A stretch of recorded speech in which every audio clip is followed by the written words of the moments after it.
Oke, bisa saya mulai? Silakan. Bisa, Pak. Bisa, Pak. Oke, selama perkuliahan minta tolong mic-nya bisa dimatikan dulu ya. Siap, Pak. Siap, Pak.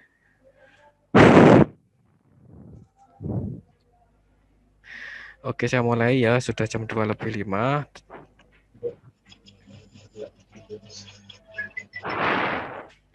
Oke, selamat siang. Assalamualaikum warahmatullahi wabarakatuh. Oke, hari ini kita perkuliahan by Zoom. Saya akan menjelaskan beberapa kemarin juga ada yang bertanya belum sempat saya jawab. Hari ini saya akan menjawab beberapa pertanyaan dan akan melanjutkan materi untuk hari ini. Oke.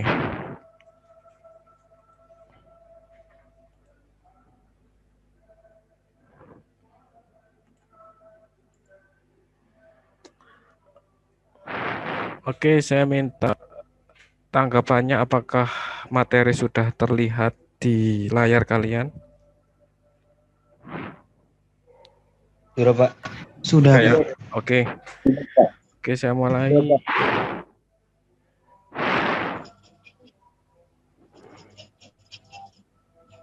Saya slideshow dulu PowerPoint-nya. Oke, saya akan menjelaskan terkait pengadaan barang dan jasa, atau kalau dulu itu istilahnya sistem lelang, kalau sekarang mungkin mata kuliahnya pengadaan barang dan jasa. Kenapa kita perlu mengetahui atau kita perlu terkait mata kuliah pengadaan barang dan jasa? Kalau kemarin saya sudah memberikan materi di awal, kemudian ada beberapa pertanyaan. Nah, kalau kemarin saya itu men-share materi terkait Peraturan Presiden Nomor 54 Tahun 2010. Nah, peraturan ini sudah tidak digunakan lagi karena ada Peraturan Presiden yang lebih baru, yaitu Peraturan Presiden Nomor 16 Tahun 2018. Kenapa Pak harus tahu terkait Peraturan Presiden? Karena di sini Peraturan Presiden Nomor 16 Tahun 2018 itu terkait pengadaan barang dan jasa oleh pemerintah. Jadi ketika kalian nanti mengikuti lelang ataupun mengikuti pengadaan barang jasa, maka kalian harus mengikuti peraturan atau undang-undang atau aturan mainnya yang ada di Peraturan Presiden. Makanya untuk perkuliahan ini kalian harus paham, nanti saya jelaskan satu persatu terkait Perpres ini isinya apa aja, kemudian teknisnya seperti apa. Nah, di Perpres ini saya harapkan kalian nanti mendownload, kemudian kalian baca, minimal kalian baca-baca isi dari Peraturan Presiden itu apa aja. Nah, ini beberapa pertanyaan yang belum sempat saya balas di Google Classroom ya. Yang kemarin pertanyaan dari Andi. Andi ada ya, Andi? Andi mana, Andi?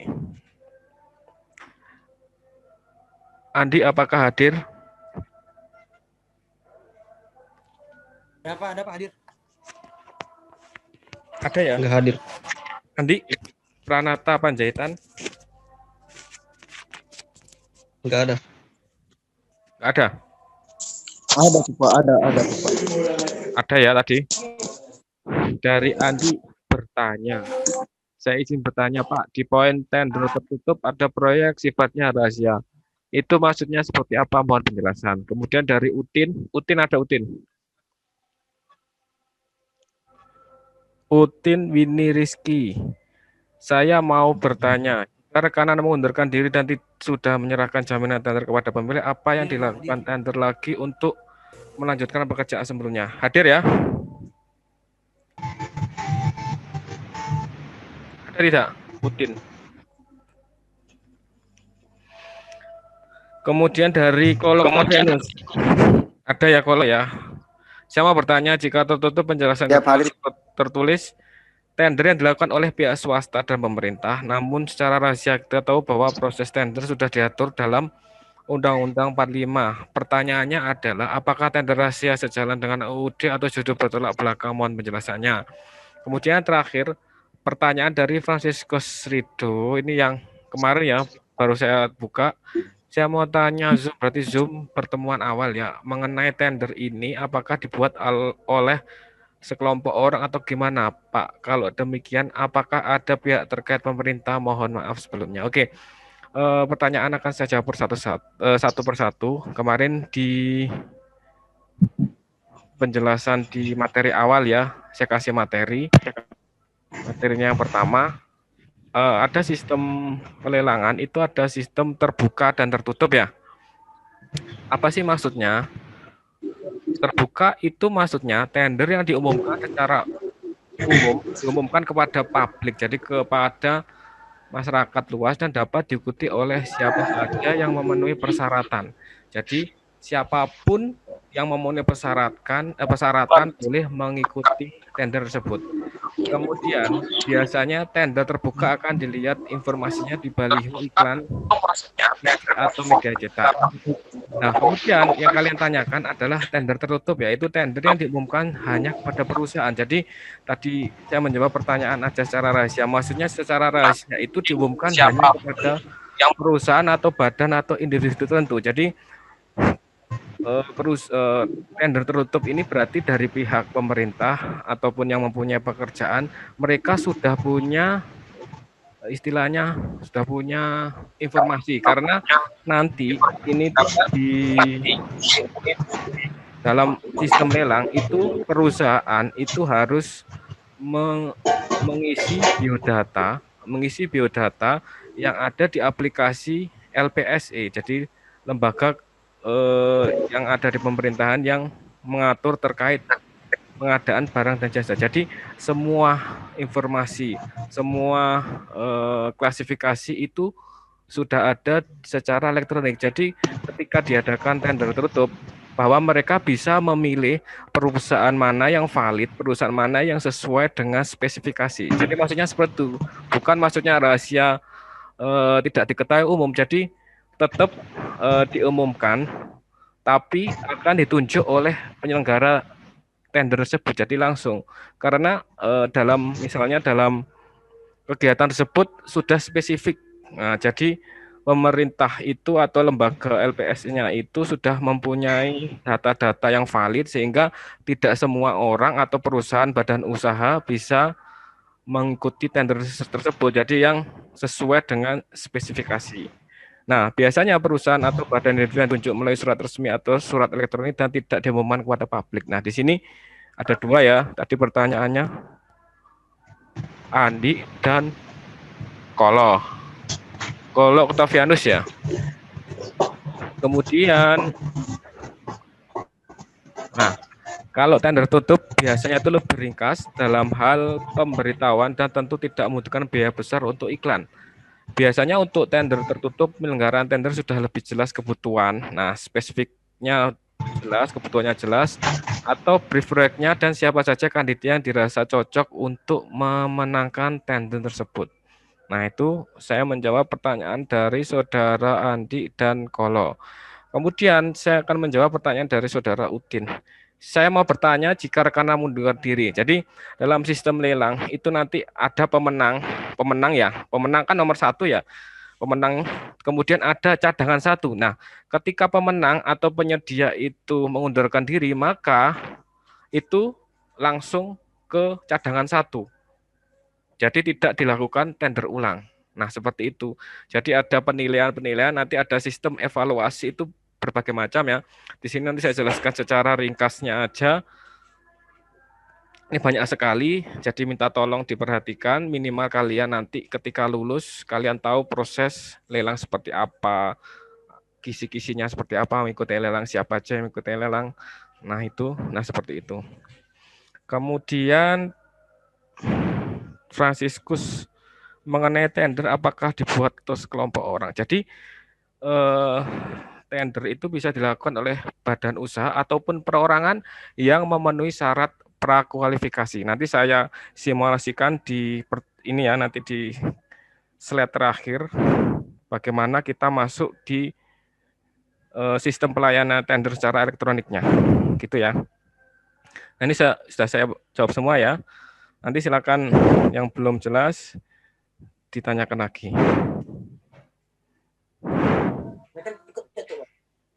Tuh. Kan kemana? Aku udah tahu. Capek. Sio. Oke, ada pertanyaan penjelasan yang tadi, silahkan. Dari Octavianus. Sebelum saya menjelaskan Perpres nomor 16 tahun 2018. Ada tanggapan mungkin yang lainnya?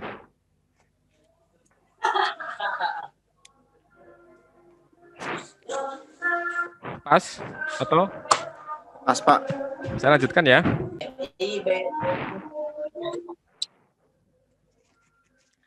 Oke, saya lanjutkan. Jadi ada perbedaan atau pembaruan di Perpres nomor 54 tahun 2010 dan Perpres nomor 16 tahun 2016. Jadi ini yang lebih baru, maka yang kita gunakan adalah ini. Aturannya seperti ini. Oke, apa aja perubahan? Jadi perubahan apa aja yang ada di Perpres nomor 16 tahun 2018? Ada latar belakang, kemudian ada pokok yang perubahan, ada pengaturan baru apa aja, ada perubahan istilah. Perubahan istilah itu namanya mungkin nomenklaturnya, ada perubahan definisi, pengertiannya, dan perubahan pengaturan. Jadi intisari dari Perpres nomor 16 tahun 2018 itu isinya seperti ini. Kita breakdown satu persatu. Nomor satu ya, terkait dengan latar belakang.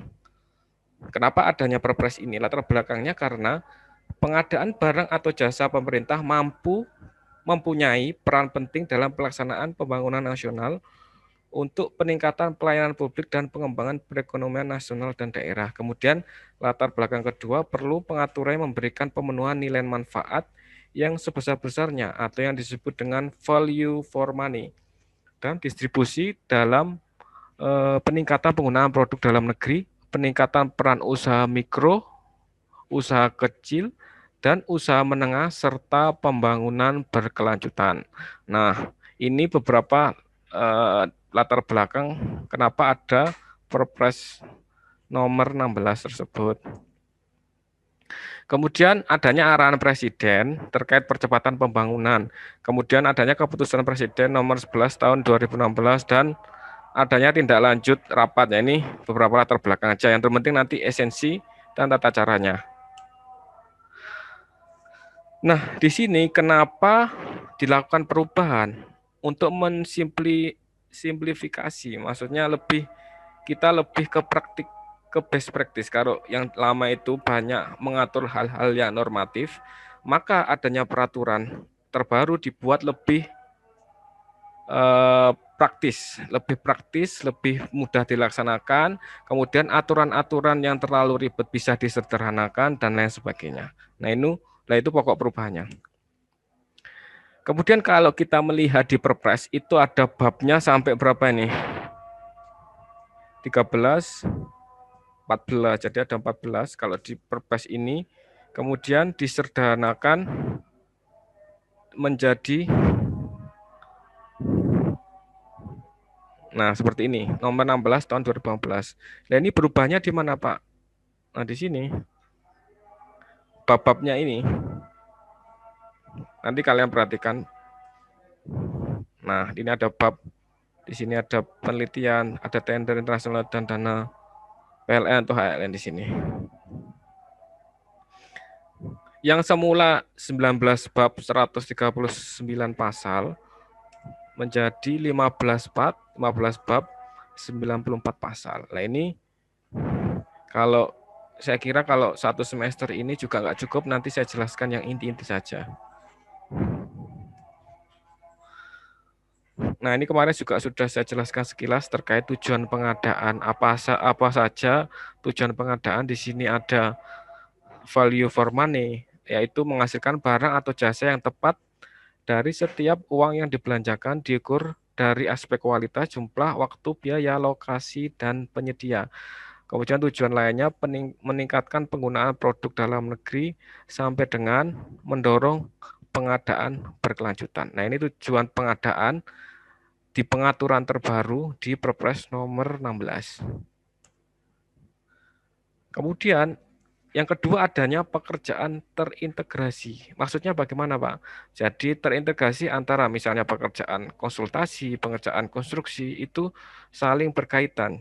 Misalnya ini pekerjaan terintegrasi mencakup seluruh jenis pengadaan, pekerjaan desain dan pekerjaan IT solution, pekerjaan EPC, pengerjaan pembangunan, pengoperasian dan pemeliharaan dan lain-lain. Nah, semua pengadaan barang dan jasa atau di dalam sistem lelang ini saling terintegrasi di pengaturan terbaru. Kemudian yang ketiga yaitu adanya perencanaan pengadaan. Adanya sumber dana APBN, sumber dana APBD. Kemudian perencanaan pengadaan melalui penyedia bisa berupa penyusunan spesifikasi teknis atau yang disebut kerangka acuan atau KAK. Kemudian penyusunan perakiraan biaya atau RAP. Kemudian ada pemaketan pengadaan barang dan jasa, konsolidasi pengadaan barang dan jasa, yang terakhir adalah penyusunan biaya pendukung di pengaturan nomor 3. Kemudian perubahan lagi yang keempat di agen pengadaan. Agen pengadaan ini istilahnya juga berubah. Jadi sebaiknya sebelum kalian membaca atau Perpres 16, kalian juga harus tahu di Perpres 54 sehingga tahu perbedaannya. Kemudian kalau di Perpres ini ada namanya istilah UKPBJ, yaitu pelaku usaha yang melaksanakan sebagian atau seluruh pekerjaan pengadaan barang dan jasa yang dipercayakan oleh kementerian, lembaga, perangkat daerah sebagai pihak pemberi pekerjaan. Jadi di sini yang dipasrai, istilahnya yang ditugasi untuk melaksanakan pengadaan. Nah, ini istilahnya UKPBJ. Jadi ini namanya UKPBJ, kalau yang lama namanya Pokja. Kemudian agen pengadaan dapat berupa UKPBJ pada kementerian, lembaga, pemerintahan daerah, atau pelaku usaha, yaitu badan usaha ataupun perorangan. Kemudian apalagi? Yang kelima adanya konsolidasi pengadaan. Nah, itu yaitu strategi pengadaan barang dan jasa yang menggabungkan beberapa paket pengadaan barang atau jenis. Jadi adanya perencanaan mulai dari tahap perencanaan sampai serah terima pekerjaan. Kalau yang di awal kemarin sistem pengadaan itu mulai tahap prakualifikasi sampai SPK, surat perintah kerja. Dari situ harus terjadi harus adanya mulai sini ya, mulai perencanaan sampai yang tahap terakhir ini ya. Kemudian ada tahap ke-6 atau swaklola. Tadi ada yang menanyakan, Pak, kalau saya mau ikut lelang itu apakah harus badan usaha? Nah, di sini di Peraturan Presiden nomor 16 itu ada namanya swaklola. Nah, bisa berupa dari CV ataupun PT, bisa juga perorangan atau swaklola. Nah, di Peraturan Presiden ini sudah ditambahkan pada tipe 3 ini. Nah, ada tipe 1, tipe 2, tipe 3, dan tipe 4. Ini lebih terperinci. Nanti kalian baca sendiri ya yang ini ya. Kemudian pengaturan yang baru apa yang berubah? Ada repeat order, yaitu penunjukan penyediaan jasa konsultasi dapat dilakukan berulang kali melalui proses penunjukan langsung. Pemerintahan berulang dilakukan paling banyak 2 kali. Jadi di sini kalau kalian baca ada namanya penunjukan langsung, ada namanya pengadaan langsung. Nah, itu beda. Ya. Kemudian yang ke-8 ada e-reverse auction, yaitu merupakan metode penawaran harga secara berulang.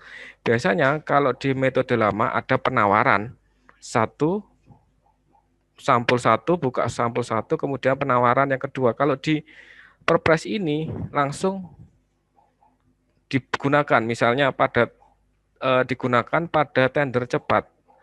Ini kenapa? Untuk efisiensi waktu. Jadi ketika ada proses tender atau proses lelang itu kan pasti membutuhkan waktu. Mulai tahap kemarin ya ada tahap prakualifikasi, ada tahap selain prakualifikasi apa? Yang pertama tahap prakualifikasi, ada pengumuman, ada evaluasi sampai dengan serah terima pekerjaan. Nah, seperti itu. Kemudian dalam Perpres ada pengecualian. Yang pertama apa? Pengadaan barang jasa pada badan layanan umum. Ini ada peraturannya sendiri, misalnya di rumah sakit dan fasilitas umum lainnya. Kemudian pengadaan barang yang dilaksanakan berdasarkan tarif yang dipublikasikan secara luas. Jadi pengadaan yang 4 ini tidak berlaku untuk Perpres ya. Yang ketiga itu pengadaan barang dilaksanakan sesuai dengan praktik bisnis yang sudah mapan. Kemudian terakhir sudah diatur dalam peraturan undang-undangan lainnya. Nah ini. Kemudian selanjutnya penambahan baru dalam Perpres ada penelitian, yaitu pelaksanaan penelitian, pemilihan pelaksanaan penelitian dan kontrak penelitian berbasis output. Jadi outputnya apa? Nah itu yang dilihat nanti ketika di dalam Perpres ini. Kemudian ada e-marketplace. Nah, ketika misalnya kalian sebagai penyedia jasa akan mengadakan komputer ataupun peralatan elektronik. Nah, dari pemerintah itu sudah menyediakan namanya e-katalog. Nah, jenis katalog elektronik itu apa? Jadi di situ sudah ada misalnya pengadaan laptop. Di situ sudah jelas laptop jenis ini, harganya sekian, speknya sekian, itu sudah ada disediakan dari pemerintah. Jadi jenis katalog elektronik ada katalog nasional, katalog sektoral, dan katalog lokal. Nah ini sudah disediakan dari LKPP-nya.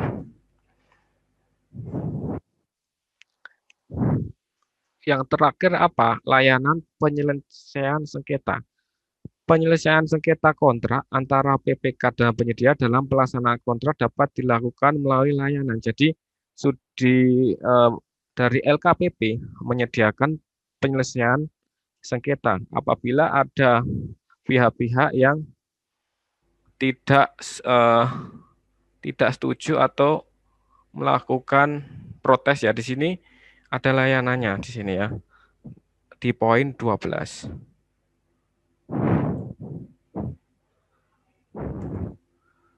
Nah, ini perubahan istilah ya. Kalau dari Perpres ini namanya ULP, LPSE, kalau di Perpres 16 namanya UKPBJ, Unit Kerja Pengadaan Barang dan Jasa.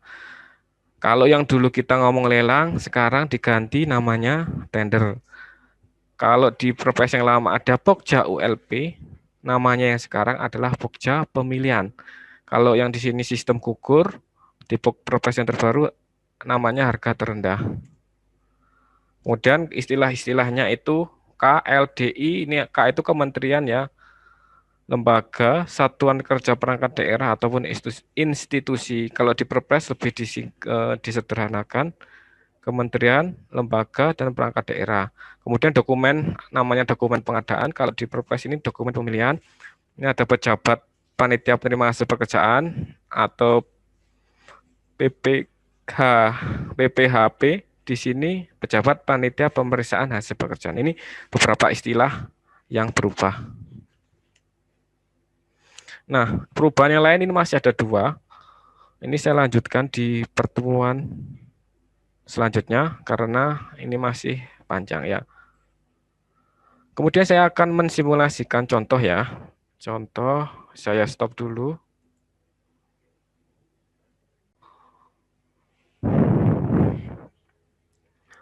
Saya akan memberikan contoh bagaimana tampilan LPSE atau SPSE. Mana ya?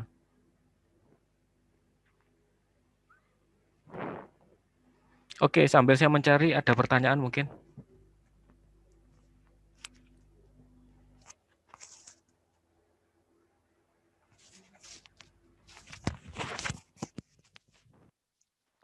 Silahkan kalau ada pertanyaan.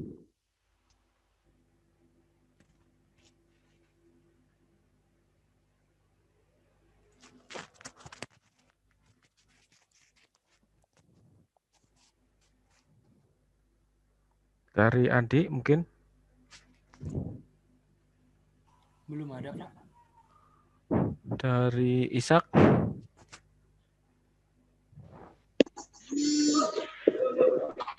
Silakan kalian hidupkan mic-nya kalau bertanya.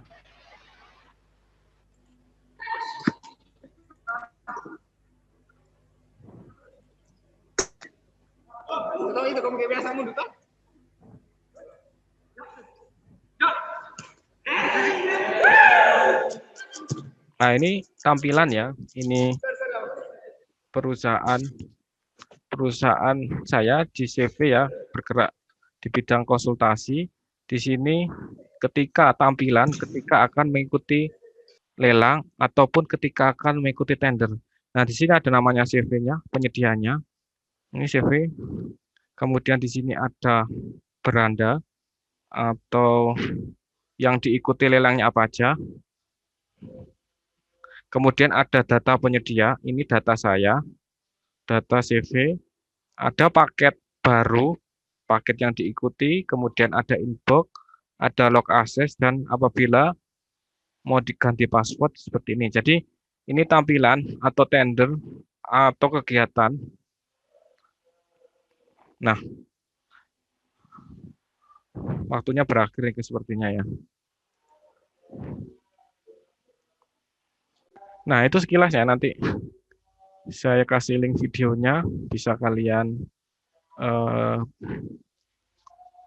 setel lagi atau kalian putar lagi ya.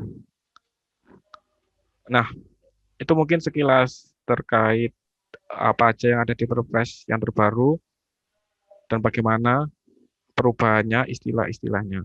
Silakan sambil nunggu waktunya berakhir apabila ada pertanyaan atau silakan yang perlu didiskusikan.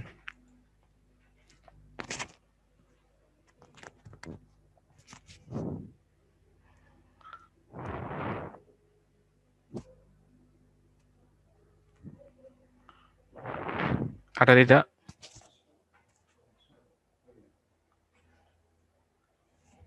Mohon kameranya dihidupkan ya, nanti saya screenshot untuk perkuliahan hari ini.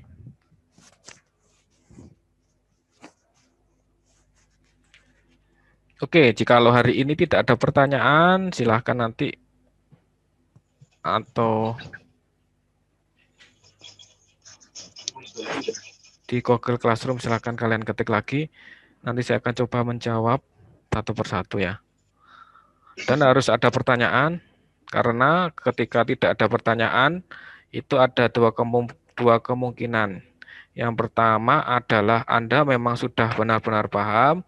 Yang kedua adalah Anda memang belum paham sehingga bingung apa yang ditanyakan. Nah, itu milih mana? Satu atau dua? Ya kan? Hanya dua kemungkinan di dunia ini ya. Ya Andi ya? Iya, Pak. Iya, Pak. Yang satu sudah paham sehingga tidak perlu bertanya. Yang kedua itu nggak paham. Paham. Ketika nggak paham, yang ditanyakan apa, ya kan? Iya, Pak. Saking Nomor nggak dua. nggak tahu mau nanya apa, Pak. Andi. Silahkan, Bapak, kita santai aja pokoknya. Ilmu perkuliahan terkait pengadaan, itu kan saya juga praktisi, saya juga mempunyai CV yang bergerak di bidang konsultansi, bidang perencanaan. Nanti sedapat mungkin ketika ada pertanyaan, mungkin belum sekarang atau nanti manfaatkan di Google Classroom ya. Ya, Pak. Iya, Pak. Oke, gitu ya, siap ya. Ya, Pak. Iya, Pak.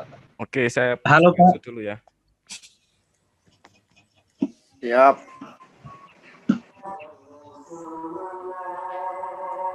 Andi mandi dulu baru pas screen Andi mandi dulu. Andi. Oke, Ada yang mau ditanya, Pak? siapa?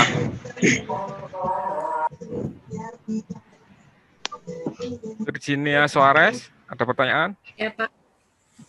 Ada yang mau ditanya, Pak? Halo, Pak. Iya, siapa? Pak, saya mau Nama. tanya, Pak. Satu-satu ya. Siapa dulu?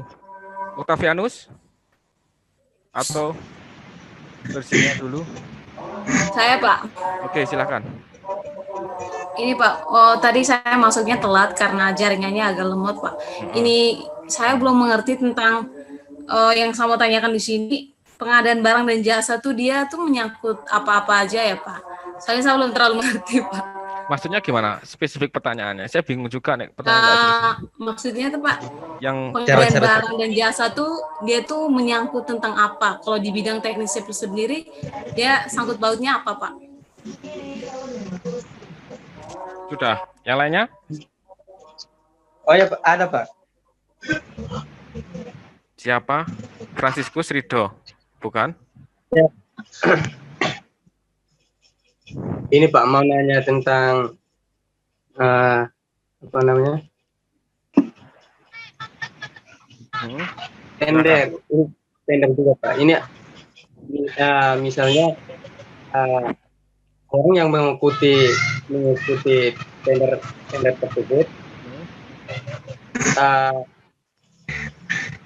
misalnya si A ya Pak, si A mengikuti tender tersebut, tapi pas waktunya ada tender itu Pak, misalnya kalau dia tidak hadir, apakah ada yang bisa mewakili si A atau gimana Pak? Oke. Sudah ya, saya jawab dulu ya. Saya jawab dari Franciscus Rido ya. Tadi pertanyaannya ketika tender kemudian tidak dapat menghadiri ketika proses tersebut. Gitu ya maksudnya? Oke. Di Perpres tersebut disebutkan bahwa ketika, sini misalnya saya beri contoh CV atau PT. Ketika CV atau PT tersebut sudah mengikuti tender, kemudian pada waktu pembukaan penawaran, ada beberapa langkah atau beberapa yang harus hadir dalam suatu kegiatan. Misalnya tidak bisa hadir, itu bisa dikuasakan dengan melalui surat kuasa yang ditandatangani oleh materai. Bisa itu berupa wakilnya atau pegawainya yang dikuasakan untuk menghadiri kegiatan